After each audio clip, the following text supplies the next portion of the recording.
So we're joined by Anne-Marie Archard, who you may recognise because Anne-Marie was recently with the Trust as our Head of Leadership. And she has a particular interest in inclusive development. She is an associate for the King's Fund on their White Allies programme. And she also is an associate for diversity practice, where she teaches Borderless Leadership. I'll have to hear more about that, Anne-Marie. And is also a White Ally and ambassador for different women, different places. Joining Anne-Marie, we also have Tijani, who is also an ambassador for different women, different places. And really interestingly, Tijani is actually from the insurance industry and is an Energy Underwriter at IQ Underwriting. And she's founded Ladies That Lunch, which is a group predominantly for Black, Asian and underrepresented women working in the insurance industry. So many parallels, I think, for us in the National Health Service to learn from this afternoon. So thank you both for joining us, and do remember to put your questions in the Q&A box, and we'll come to those at the end of the talks. So without further ado, I'm going to hand over, I think, to Anne-Marie, who's going to start us off with your presentation. Thank you, Anne-Marie.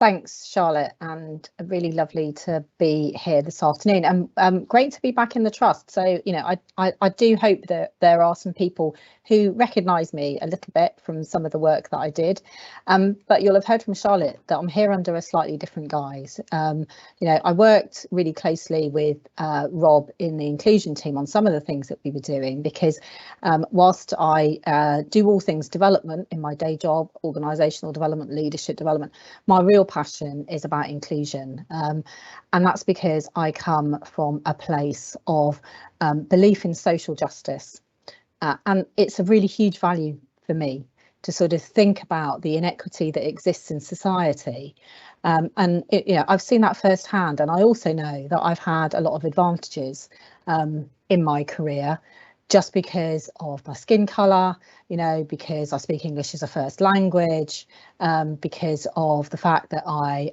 sound educated. I'll say that because I don't have a degree. I'm a university dropout, although I've got a few other qualifications since. But, you know, so there's those sorts of things that have given me a sense of, you know, advantage in my life. And I really recognise where other people haven't. And for me, that partially comes from, I worked for quite a few years at the very, very start of my career in the benefits agency, and I saw people then at their lowest ebb. And I recognised that at that point that there were people who were in a much worse situation than me. So I sort of have that passion that sits underneath this. And as I've gone into the word of development, I've started to really look at inclusion.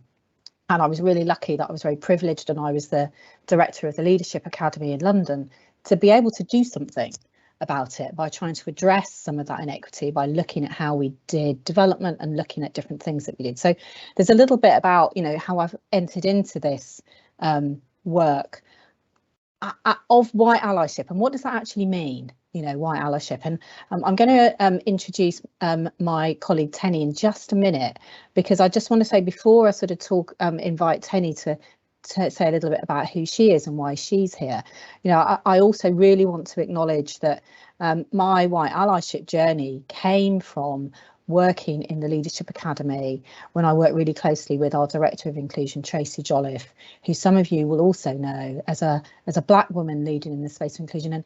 And we tried to do work together. I led across the local academies and she led nationally on the agenda. And we had to work our way about how it felt to be a white woman and a Black woman trying to work together in the space of inclusion. And I want to recognise the debt of gratitude I have to her, because she spent a lot of time and energy with me, really helping me on my journey to being a white ally. And that's partially why I'm here today. But I'm going to now introduce Tijani to you and ask her to say a little bit about who she is and why this is important to her. Tijani. So first of all, thank you all for having me. I know I'm not in your world, but I'm very close to this world in that I have a lot of family and friends who work in your industry. My industry is very different, being insurance, but there are definitely parallels in terms of a gender imbalance, an ethnic minority imbalance, and some of the treatment of people from minority backgrounds versus our white counterparts. I joined the industry in 2015, and I very quickly realised that not many people looked like me. The Lloyd's of London environment, for those who are familiar, is quite predominantly a white male environment. And so coming in, it was very stark that, I was going to have an uphill battle. So Ladies at Lunch, the group I founded, was birthed out of my own experience.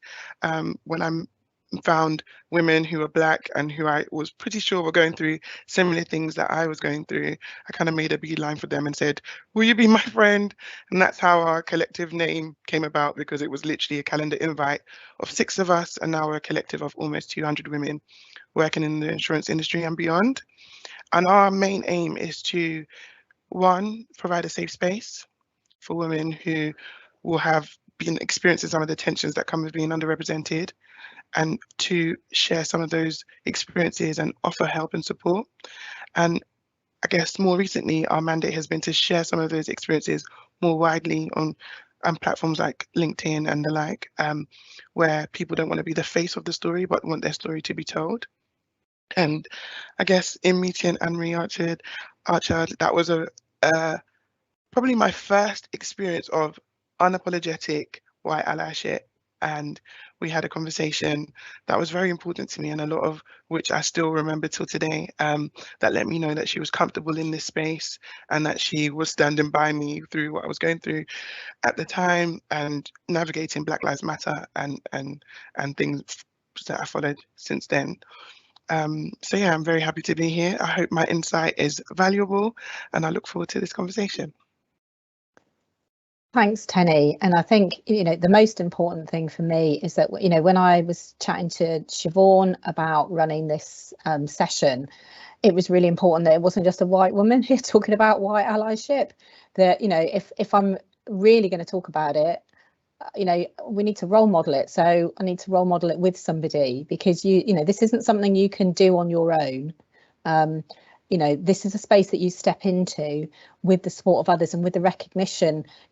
Others need to recognise you for stepping into the space. I can say I'm a white ally, but unless other people really think I am, I'm not. I might be doing good work. I might be really trying to think about who I am and how my behaviours. But actually, that validation from Tenny about how it feels is really, really important to me, because that means that I'm stepping into the right space and I'm doing some of the right things. I'm not necessarily doing all of the right things, but I'm trying. And I think that's also a really important part of, what it means to think about being a white ally. So we're just going to have a conversation, Tenny and I, a bit about our lived experience. We've got some questions that we sort of thought it might be helpful to, just sort of talk through. And we might touch on a few models, we'll see, where we might sort of think about a bit about our identity, power, privilege, and what actually good allyship really looks like. But we'll come to that. But Tenny, talk a bit. How do we know each other? Because we sort of recognise we are in the space, but how do we know each other, and how do we come to know each other? So I met Anne-Marie through a collective called Different Women, Different Places, and that's a piece of research that I recommend everybody looks into. And we're both ambassadors for that group. And I stepped into the space a bit scared, not because everybody was from a different background. A lot of the women in that group were more senior than I am. We're from a host of different industries, but we have a common goal of making things better for different women from different places.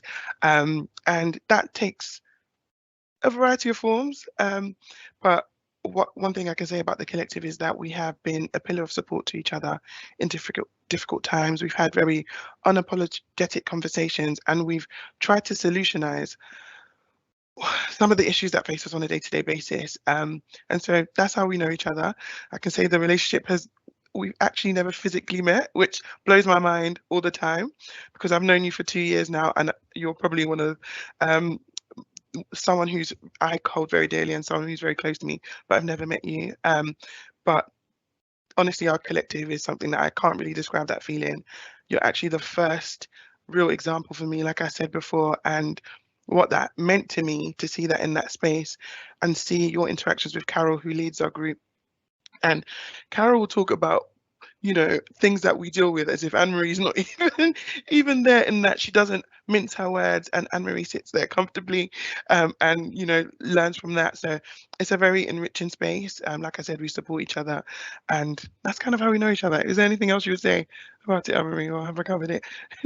Yeah, I think just to add, you know, that we met in the pandemic, which is why we've never sort of met physically, and having that network in that group during, you know, a really, really difficult time. And we were meeting every week on a Thursday for an hour and a half in the evening. And that, you know, that helped us to grow and support one another. And I still feel humbled that I've been accepted into a group of different women, you know, as a white woman ambassador, and I, you know, continue on my learning journey, being in that space with, you know, with you and others, Tenny, and as we've mentioned, Carol, who leads us, who's the director of the diversity practice, is an amazing Black female leader, who really wants to make change in the world, and this is one of her ways of driving it. So you know, I suppose the learning from it is we have come together with a purpose. And I think if you're thinking about allyship, there's something to think about, you know, why do you want to do this? Why is this important to you? And part of it for us is, you know, it's that passion of we want to make a change, we want to see a difference.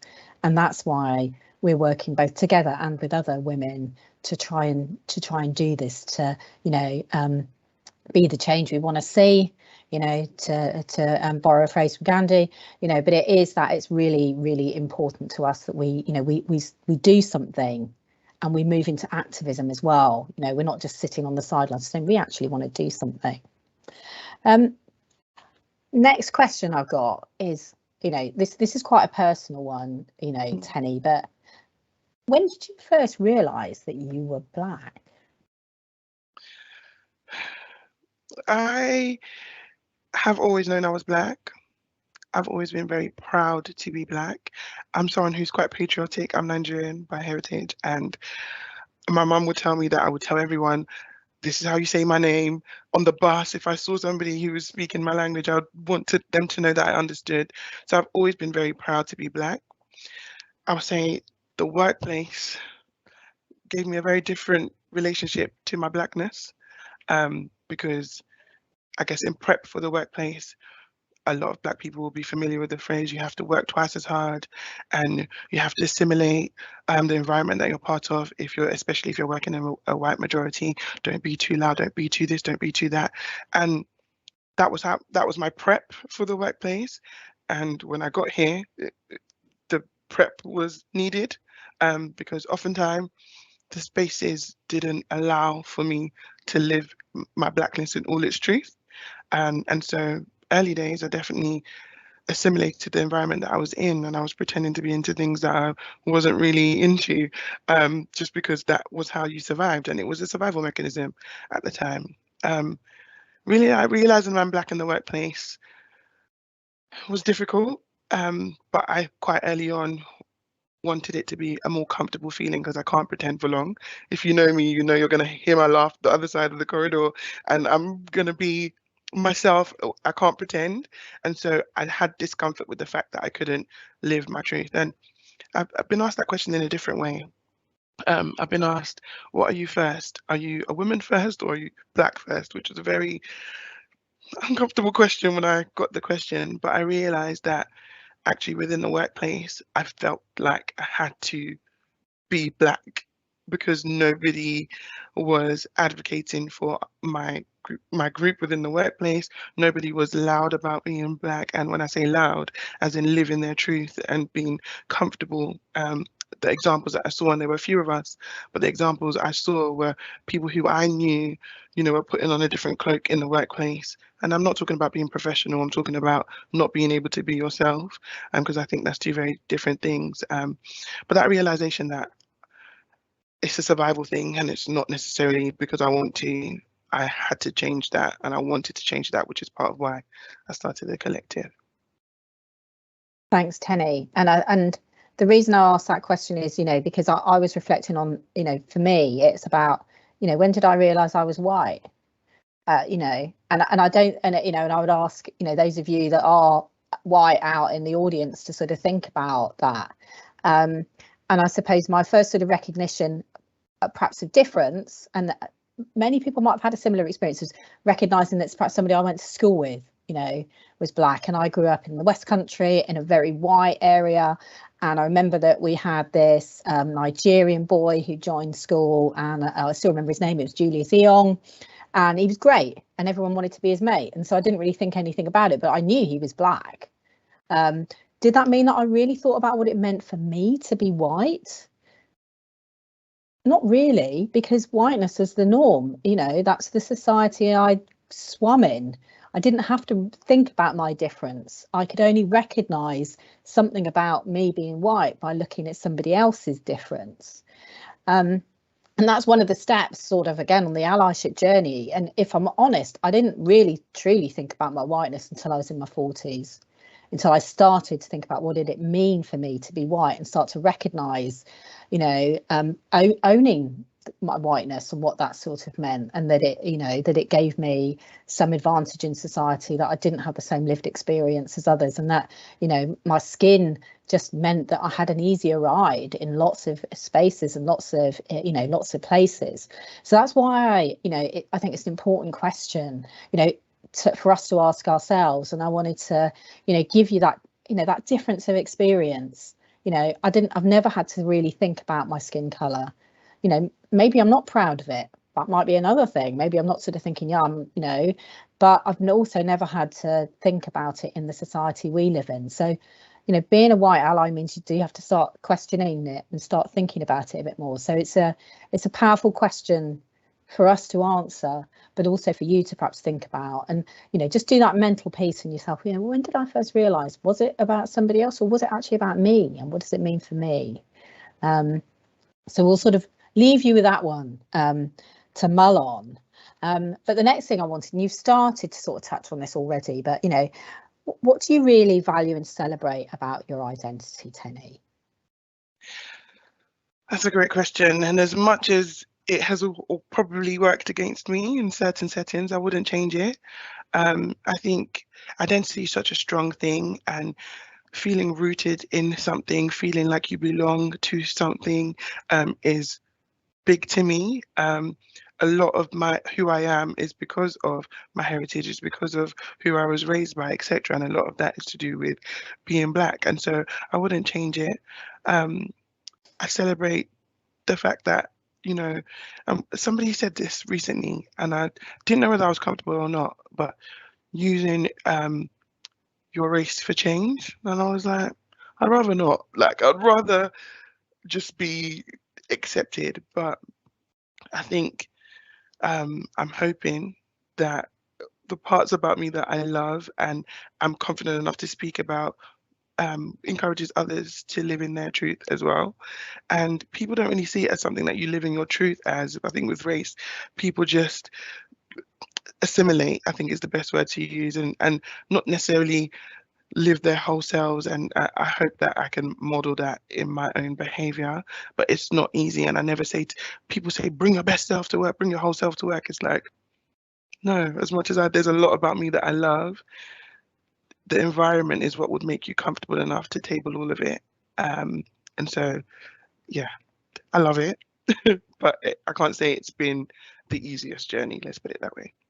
Yeah, thank you. And I think that, you know, that sense of, you know, identity and our, you know, who we view ourselves as, and, you know, that question you asked earlier, you know, do you identify more as a woman or as someone who's black, or, you know, and what does that mean for us in terms of our identity? And, you know, ask that question because, again, I think it's one, you know, that particularly when I'm working in the space of white allyship and working with, you know, white affinity groups, is, you know, asking people, you know, what you celebrate about your identity and perhaps about your whiteness. And again, I've struggled to answer that question. Yeah, well, what does that actually mean? You know, what is the, you know, is the identity, you know, is the sort of English identity, you know, do I identify with Morris dancers, or what is it? You know, do you know what I mean? What would I say is my heritage, or where does that come from, or, you know, and so where are we in that space? And I think there's something about, you know, sitting with your identity and what you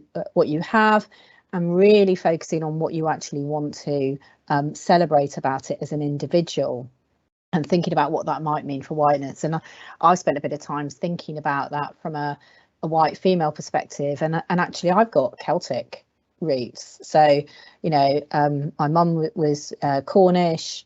In fact, I'm half Cornish, half Cockney, because my dad was born in the sound of Bow Bells, you know, so I've got a bit of an odd mixture. But actually going back to that sort of what that means as a heritage, and perhaps starting to find out a bit about that and own it, you know, it's allowed me to sort of think about my identity and coming from a strong line of women and things like that. So there's something about how, you know, how we address our identity. And what I'm going to do is I'm just going to throw up a slide, which is the identity wheel that some of you might have come across before, which shows, and I don't know, I think Emma's probably trying to make sure that shows any second, which talks about the sort of elements of our identity, starting off with our personality. So our, you know, our personality sits in the middle, and we, you know, Tenny's talked, you know, about, you know, her laughter, her enjoyment. She doesn't want to close any of that down. But then we've got a whole load of other things, the internal dimensions, the things that you know, we can't change, you know, that we're born with, or change, or we only change over time due to things like age, you know, gender, sexual orientation, physical ability, ethnicity, race, those elements that are sort of core. And then your external dimensions, so the things that come from, you know, your income, your educational background, you know, the stuff that, you know, you might acquire, or you might choose to have, or you might, depending on how you're born, actually get the advantage of different educational backgrounds, those sorts of things, what you look like. And then the last one is the sort of the organisational.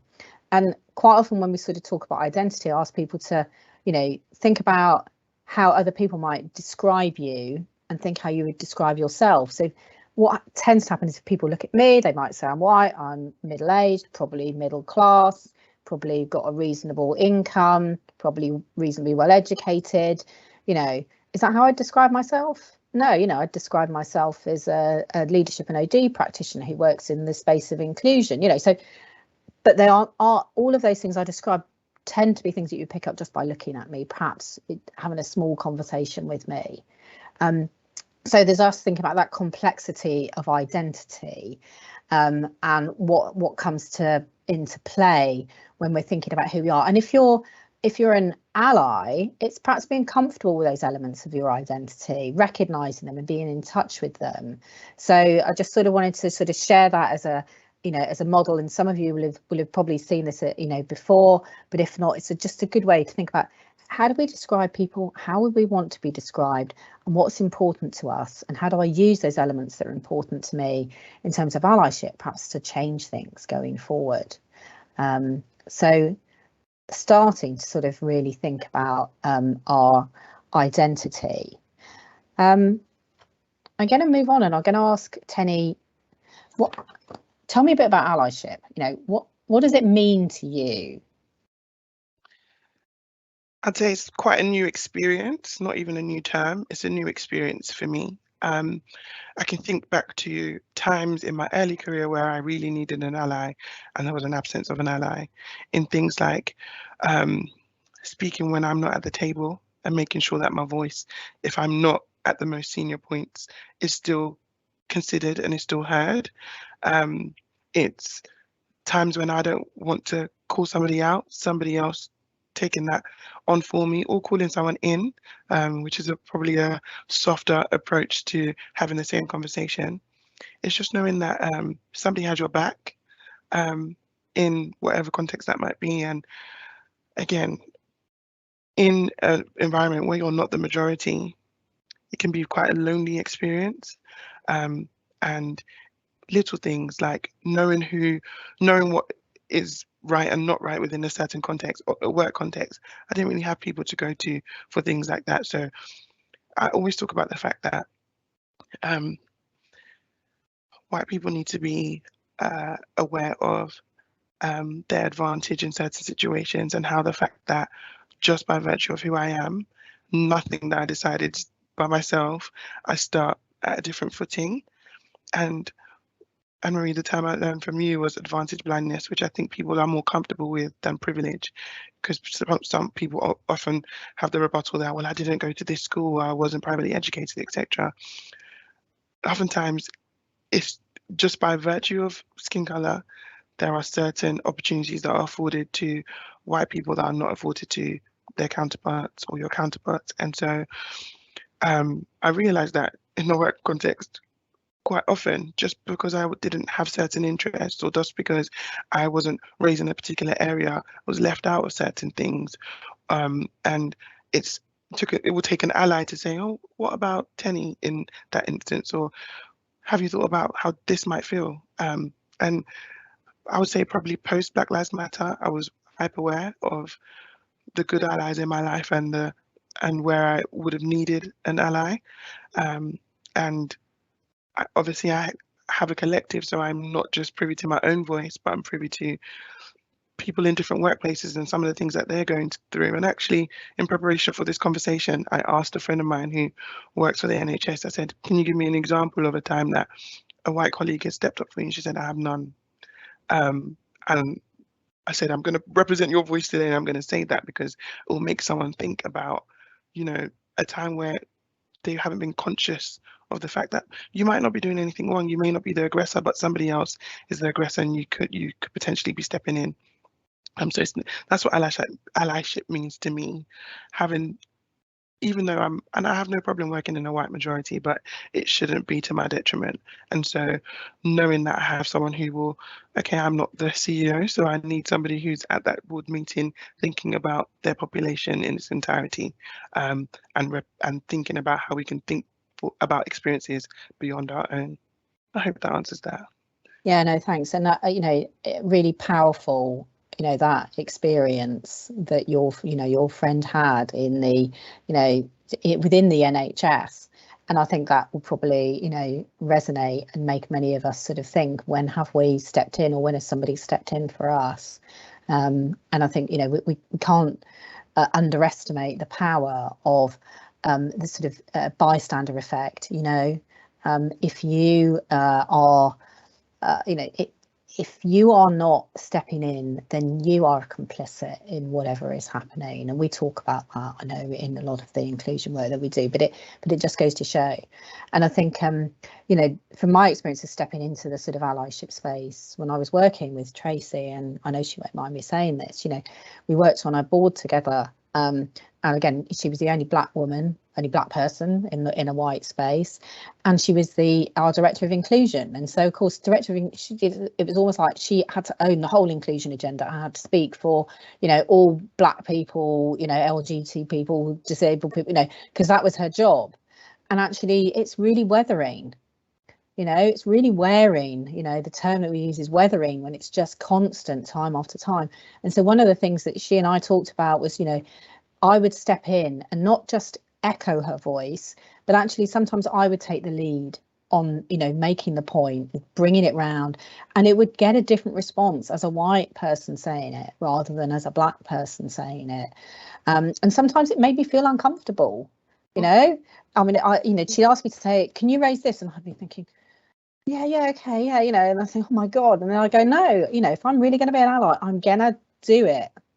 And I have to hold my uncomfortableness by stepping in, and saying things, and recognising the reaction. And I also know, as an ally stepping into the space, that I also got, it then became, well, it's Tracy and Anne-Marie, and so people started to sideline both of us and ignore us a bit more.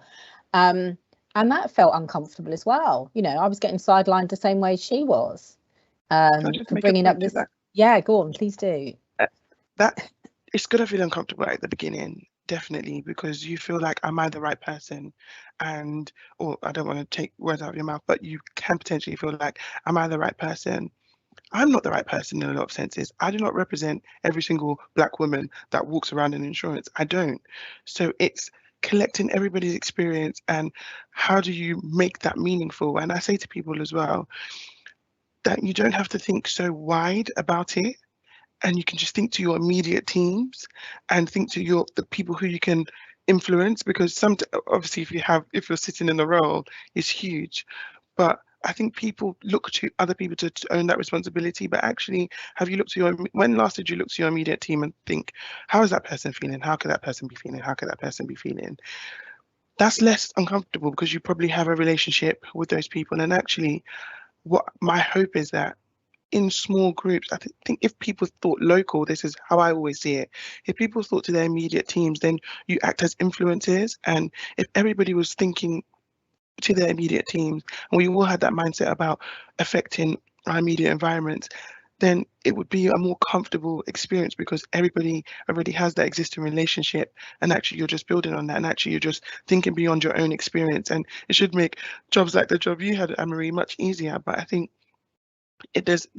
I went a bit on a tangent there, but the point about discomfort, it will feel uncomfortable. Same way I feel uncomfortable speaking about issues that my collective is made up of Black, Asian, and people from underrepresented ethnic groups.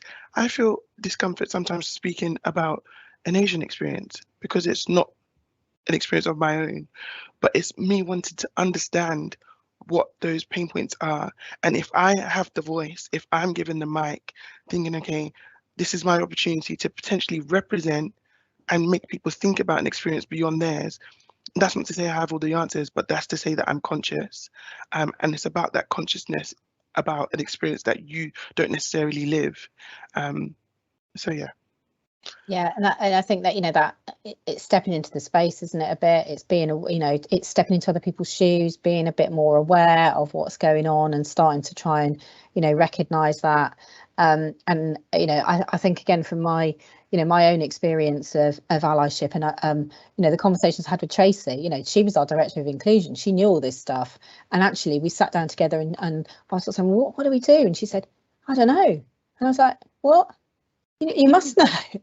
but actually it's this sort of recognition that even somebody who is steeped in this work and has this background, when we were talking about allyship and how we needed to be together, even she didn't know the answer. So we called ourselves the stumbling women because we felt like we were stumbling a bit through this. We were finding our own way. We were checking in with each other. We were, you know, she would call me out and I would call her in. You know, we would have those conversations that were difficult and open.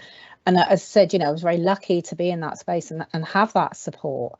But you know, it just goes to show you have to also find your own way. There isn't a one size fits all way to do this. There isn't an answer to this. You've got to sort of step into it and experience it and be open to it. And what I was just going to do was sort of share the model that Yvonne Coghill developed. Some of you again might have come across this before, and many of you will be aware of Yvonne and her role that she had as the director of the workforce race equality standard and all the work she did with the res in the NHS. But she, you know, she designed this model, and it gives you, you know, it's a helpful frame to sort of think about the things that you need to do as an ally. And some of the stuff we've already talked about, you know, if you got you know, have you got appetite, you know, do you want to enter into the space, you know, are you willing to be curious and ask questions, are you willing to accept that there really is an issue and acknowledge it. Tenny and I had a bit of a conversation about apologise, because I don't really like apologise. I think it's a little bit not quite the right word. I think you'd said, you know, be authentic. Do you want to speak to that? I think that's probably where you start, because you have to think about your why. Why do you want to do this? And if you can't commit to it, it's not something that you could withdraw from, really. Like if Anne-Marie turned around tomorrow and said, I'm not doing this anymore, I'd be really upset. But it's something, it is a commitment. It is something that you're saying, I want to understand this experience, and you walk that walk with somebody. And it might not be that you can influence everybody, but for the person who you stand next to, I promise you they'll never forget. They'll never forget you standing by them. So it starts with authenticity, I think, in your approach. And if you're authentic in your approach, you will know that there will maybe times that you get it wrong, and that's okay. What works for me doesn't work for the next person, doesn't work for the next person. So it's being willing to go on that journey and being authentic about that process. And that's why I think I'd probably replace that with apologize, because when people apologize to me, well, I received a whole heap of apologies at the time of Black Lives Matter. I didn't know what to do with that. You know, oftentimes they weren't the aggressor. Oftentimes, you know, I knew the intent, but actually, it's not about what has passed. It's about an acknowledgement of what has passed, but what are we doing going forward? Which is why I think acknowledges that there's a problem to be dealt with. But I was focused at the time on how do we move forward from this, because that's hurt and that's pain, and pain that maybe you didn't perpetuate, but what do we do going forward? And it's understanding that people will be on various scales with that. So I do appreciate that it is a journey, because you might meet me who's very comfortable and willing to talk about it. I have women in the collective who certain topics come up, they can't talk about it because it's such a painful experience to them. So yeah, that's why I say authenticity. Yeah, thank you. I think really, really powerful. And I would almost say, rather than apologise, it's empathise as well. It's sort of, again, it's that stepping into the shoes bit, try and, build that understanding. And the other things that, on the model, is that don't assume, instead be informed and inform yourself as well. And as Tenny said, she's comfortable talking about this. I was really lucky with Tracy being comfortable. Not everybody is.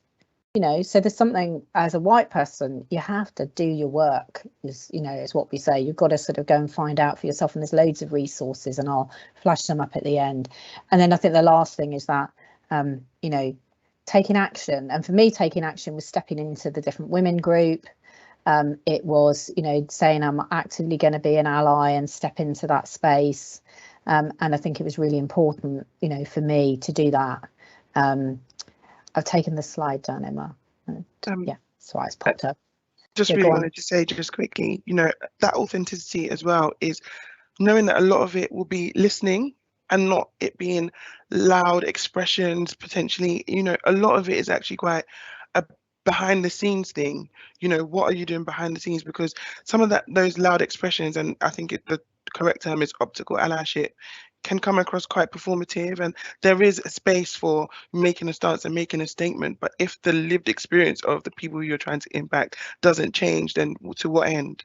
And so in the authenticity, it's looking. That's why I always say local, and I'm not saying that I make no assumptions that people on this call can't change the world. I'm not saying that, but in your authenticity, if you're making a big statement online but your behavior doesn't model that, the people in your immediate environment don't feel that, then it is optical, and it's not necessarily the allyship that I know a lot of people need. And some people actually just want somebody to silently listen to them, to silently step. It takes several forms, basically, is the point I'm trying to make, and there's space for all of it. It's just about knowing the time and the place as well. Yeah. And it's built heavily on trust. I trust that Anne-Marie won't bring me to a space where I will feel uncomfortable, and I trusted her perspective. In when I was preparing for a different talk about allyship, I trusted. There's a level of trust between us. Somebody that I've not met, but has demonstrated in her behavior, in how she holds the space, that she's comfortable. She's there to listen. She's there to learn. So I trust her.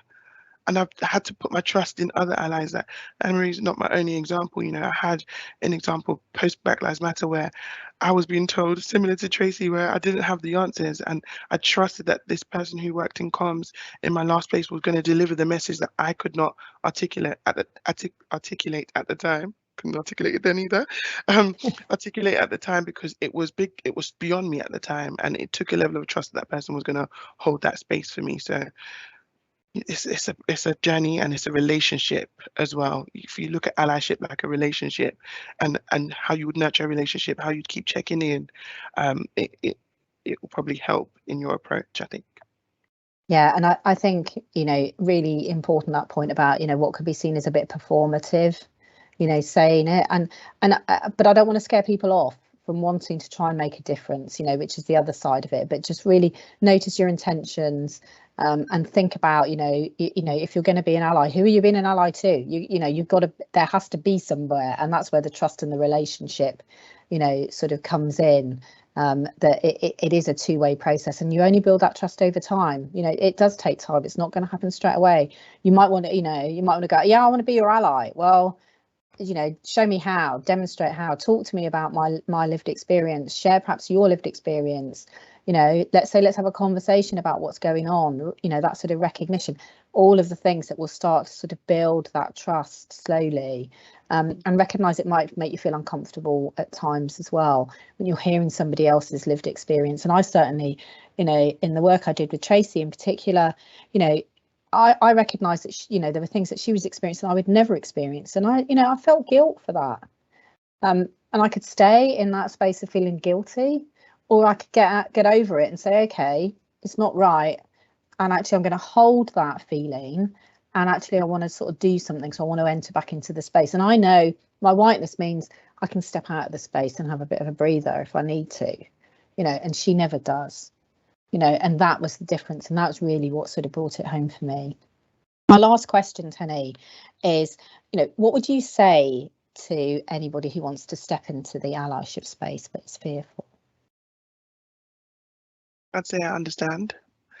I'd say that before I even got comfort with receiving allyship, it took a journey. It was a journey, and a journey starts with a step. I don't know who's saying that is, but it is a step. And I'll say again, and I'll reiterate, think local. You know, you don't have to think about these big expressions, and there's a time and a place for calling out. I agree, but it's in the little things. Like, I really appreciated when your director of inclusion asked about how to pronounce my name. I believe her name is Charlotte. How to pronounce my name. That meant a lot to me. And it's in the little things and in the incremental steps that you model and demonstrate that behavior of allyship. And it's to get comfortable. It is an act of selflessness. It is, but it's the right thing to do. And when you lead with the fact that it's the right thing to do, it makes it easier. And yeah, and for someone who has been a recipient of effective and unapologetic allyship, it makes the difference. I have a white sponsor, I have white peers, I have white members of LTL who've decided to join because they want to learn and they want to listen. And that means a lot to me. And so you might be thinking your small acts here and there don't make the difference, but they do. And the best advice I can give to an ally is to listen and to be willing to change your behavior based on what you've heard. Thank you, Tenny. I'm going to leave that final word with you. I think that's really, really powerful. If people could do one thing differently tomorrow, what might it be? Shall I go? Yeah, you can go. I think it's just notice somebody else's lived experience, and perhaps, you know, step in if you just think that perhaps there's something going on for them. It's not necessarily pushing yourself into their world and asking them, but just start noticing the differences that happen between your own lived experience and somebody else's, and perhaps share that when you notice it. I'm noticing this. It's very powerful in a meeting or in another environment. Penny? I love that answer. Tomorrow, I would say start with looking introspectively about what shapes your existing biases, your existing treatment of others, the perceptions that you have of others. So start with self, because that will help in your journey to being a better ally to others. Okay, thank you for that. There's a question here about are allies trained? Are they self-selected? What places them in a position to be able to promote the interests of another people or other race and groups? Go on. Yeah. What do you think? I don't see it as somebody who, and I'm not laughing at the question, I'm laughing at how to answer that, because it's a tough one. But it's because I don't also see it as something that you promote. I think it's behavior that you model. And so I'm an ally to somebody else if I don't have that experience, and we can all be allies. And I think it's a mindset of knowing that you don't have to have gone through this process and have jumped through these hoops, in that just your behavior and your mindset and your approach to other people is you acting like an ally. So it doesn't have to be a grand gesture, which is the point I was making before. It's in the little steps, and you won't get a certificate at the end. It's more so for the validation of self.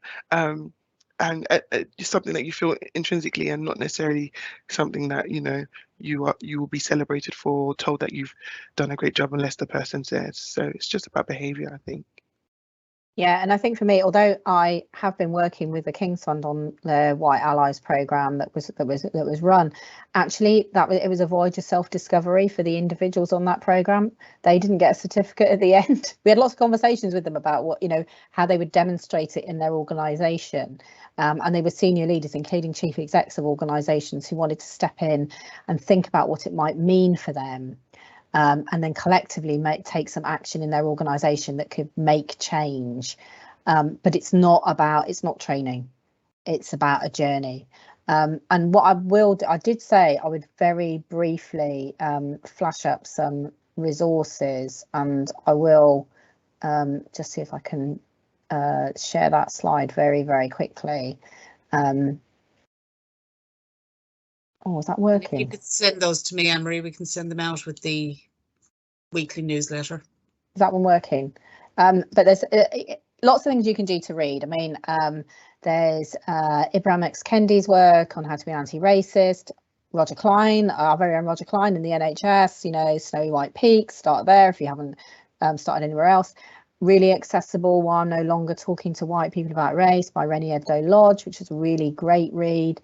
Brit-ish by Afua Hirsch. So stuff that gives you some different experiences, and it's out there. And there's videos, you can Google any of these people. There's TED Talks. There's all sorts of things. White Fragility from Robin DiAngelo. So, if you want to get involved and you want to start your journey, I would say, lots of things out there that you can just watch, and actually in a team have a conversation with some of your colleagues. Share something and say, I watched this and this, I was really curious. I found out this. That's a great start. Thank you. That's fantastic. I think that's unfortunately all we have time for, but it's been absolutely enlightening, and we will share those resources with the comms that goes out later in the week. I'd just like to personally thank all three of you for coming along today, but especially Tenny giving such a personal account of her own experience. Was absolutely delightful to listen to. So thank you very much, Tenny. Thank you, Anne-Marie, and thank you, Rob. And we will hopefully see you all next month at the beginning of August for the next Improvement Club. Thank you for having me. Thank you.